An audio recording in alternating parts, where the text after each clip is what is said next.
आज हम देखेंगे आरबीसी और डब्ल्यूबीसी यानी रेड ब्लड सेल्स और डब्ल्यूबीसी वाइट ब्लड सेल्स के बीच का डिफरेंस।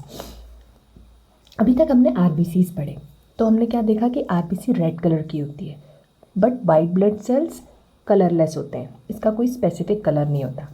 फिर रेड ब्लड सेल्स कितने होते हैं? 4.5 से 5.5 बिलियन पर क्यूबिक एम ऑफ ब्लड। पर डब्ल्यूबीसी इनसे कम होती है, कितनी? 4,000 टू 11,000 पर क्यूबिक एम।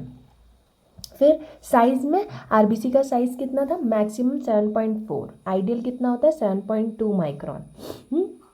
पर डब्ल्यूबीसी इनसे बड़ी होती है, साइज में बड़ी होती है। इनका मैक्सिमम साइज कितना हो सकता है? 8 माइक्रोन। अब शेप में आरबीसी का शेप फिक्स था, डिस्क शेप थी, बाइकॉन के था शेप उसका। पर डब्ल्यूबीसी इरेगुलर शेप की होती है, इसका कोई शेप फिक्स नहीं है।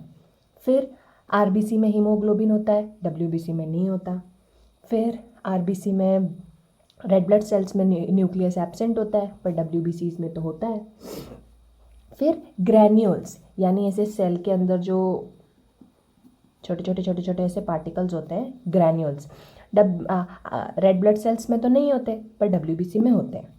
फिर हमने देखा था कि आरबीसी सिर्फ एक ही टाइप की थी, पर डब्ल्यूबीसी के बहुत सारे टाइप्स हैं। और लाइफ स्पैन, अब आरबीसी ज़्यादा दिन जीती है यानी उसका लाइफ स्पैन मैक्सिमम 120 डेज़ का है, पर डब्ल्यूबीसी का कितना है?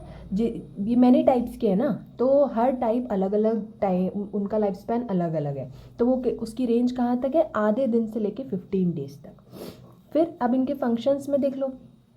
रेड ब्लड सेल्स किस काम आती है? ये ऑक्सीजन और कार्बन डाइऑक्साइड सप्लाई करती है, फिर एसिड बेस का बैलेंस बना के रखती है। पर डब्ल्यूबीसी स्पेशली डिफेंस और इम्यूनिटी में काम आते हैं। Okay, thanks for watching.